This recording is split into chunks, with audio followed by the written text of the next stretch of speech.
In what could be a final desperate act for the Walt Disney Company, they have filed a lawsuit against Governor Ron DeSantis of the state of Florida and the Central Florida Tourism Oversight District, which replaced what was formerly known as the Reedy Creek Improvement District.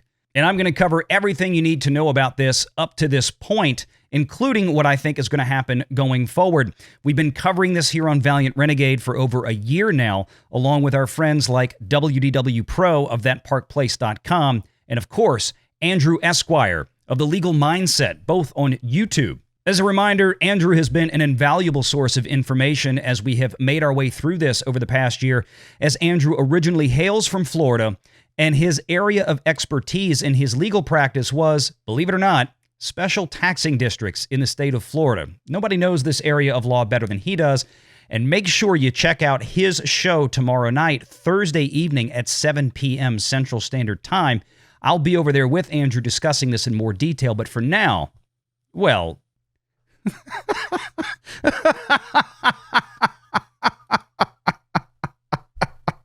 This is so stupid.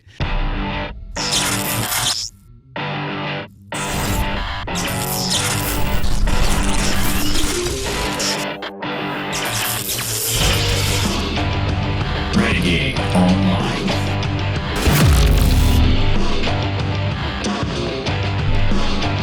Well, folks, welcome back. Another great day here at Valiant Renegade. It's good to see everybody out there once again. And if you are like one of the many folks watching this video, not yet subscribed to this channel, please take a moment, turn that little red subscribe button to gray, hit that notification bell, share this sucker out on the social medias, do the like button thing as well. And of course, please do leave a comment before you head out the door today. All of this was perfectly avoidable if Disney had simply done what it originally promised in 1967, and that was to build a city of tomorrow inside what became the Reedy Creek Improvement District, instead of building nothing but a swath of theme parks and hotels. Disney was blessed with a special privilege by the Florida legislature, which none of the other 1,700 Florida special districts have seen since. For decades, Florida residents, businesses, and the legislature itself have lamented that decision as Disney continued to abuse that gift to insulate themselves from scores of regulatory oversight that nobody else possibly could. Other theme parks, even like Universal Studios, SeaWorld, Busch Gardens, and more, have never been able to get the, quote, Disney deal, even with all of their power, money, and clout. That should tell you quite plainly that special districts, especially ones like the Vatican City that the mouse got, are not rights. Special districts are privileges granted by the state. The state has the power to both create and destroy them if need be, and those districts are expected to function as the law prescribes. Disney's 1967 deal was way out of line with the other 1,700 formed later under newer Florida statutes, like Sections 189 and 190, and the Florida legislature finally corrected what was a ridiculously unfair business advantage to one particular enterprise, namely the Walt Disney Company. No longer would a Florida special district be able to act as a de facto corporate extension by the Disney C-suite in Burbank, California, referred to by Governor DeSantis as, quote, the corporate kingdom. It would have to be managed like all the rest, following the same rules and regulatory exposure Florida law equally calls for. While other major businesses in Florida have kept out of state politics, Disney dove in head first, with Ron DeSantis even recalling in his memoirs how the former Disney CEO Bob Chapek told him that he was under more pressure from inside the company than anything he'd ever experienced before. Disney foolishly involved itself in an issue that Florida voters overwhelmingly approved of, and then even vowed to work to have that legislation repealed. Ron DeSantis and the legislature had had enough and immediately went to work on fixing a 60-plus-year-old problem, namely Reedy Creek. Now, I want to remind folks that Andrew Esquire over at The Legal Mindset has been telling you here on my channel and on his own that Walt Disney would lose the district and then easily be able to reapply and get the district reinstated probably within a few weeks. They technically met all of the criteria, But they would have to reapply under the new sections of Florida law, 189 and 190, that all the other special taxing districts have to play by. They weren't going to get the 1967 deal back. And guess what? That's exactly what happened. Before the expiration of the RCID under the legislation that Florida passed last year, that would have come around July 1st of this year, by the way. Florida reenacted the district under the new rules with a new name and a whole new board, a board that couldn't be appointed by Disney. They couldn't be Disney stooges and puppets anymore. No surprise, though, Disney responded unbelievably by simply ripping off the mask and revealing what everyone already knew.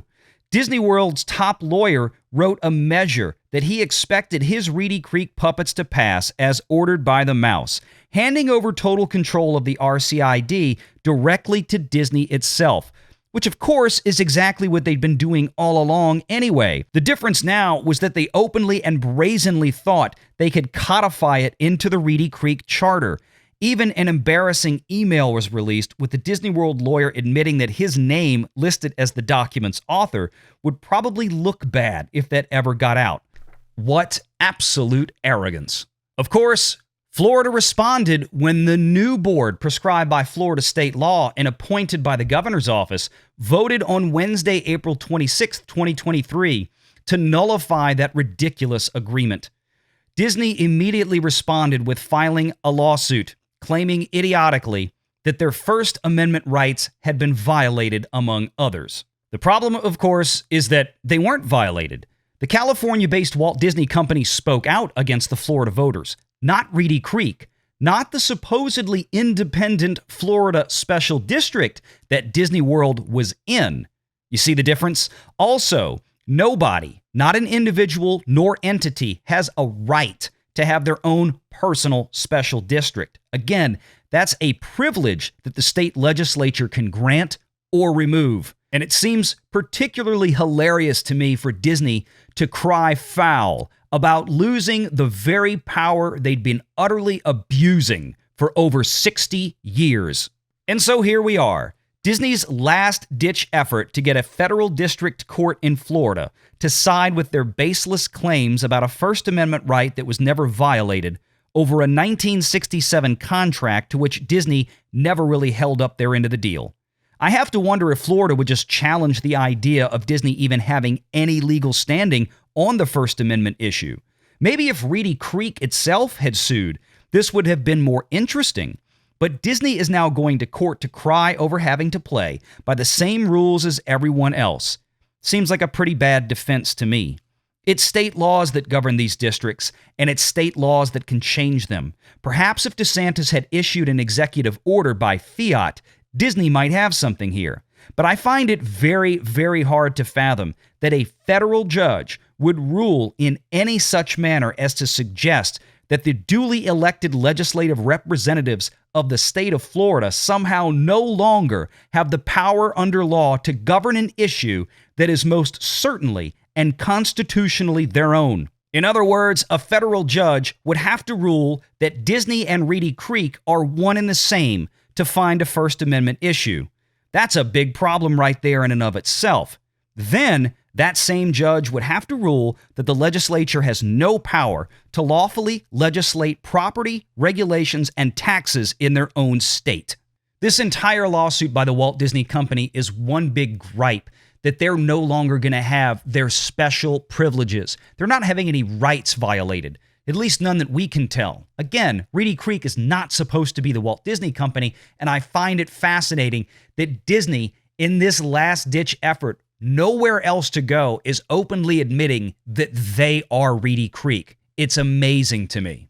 See, Reedy Creek was supposed to have an actual city, like I mentioned earlier, with individuals, families living there, free, independent people, not a couple of double wides in two different fake cities like Bay Lake and Lake Buena Vista that comprise maybe 20 or 30 folks, all put there by the Walt Disney Company to vote and do their bidding, and put the Reedy Creek Improvement District in such a position as to where it simply is receiving orders from Burbank, California, and carrying out Disney's will ad hoc. There's no other special district anywhere in the state of Florida that behaves that way or would be allowed to behave that way.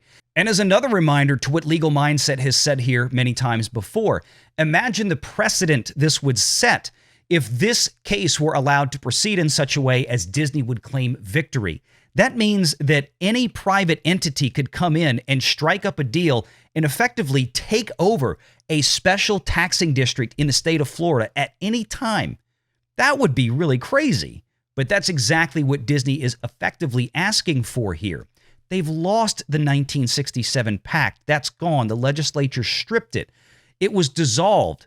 Oh, wait, there's still some folks out there that don't think it was dissolved. Well, let me pull up that lawsuit one more time. I want to call your attention to a certain piece of language. Right there on the factual background contents page of the lawsuit written and filed by the Walt Disney Company, one of the complaints, Governor DeSantis and the legislature dissolve the Reedy Creek Improvement District. See, there's a lot of folks out there that didn't want to listen to me or to Legal Mindset when we said it was dissolved.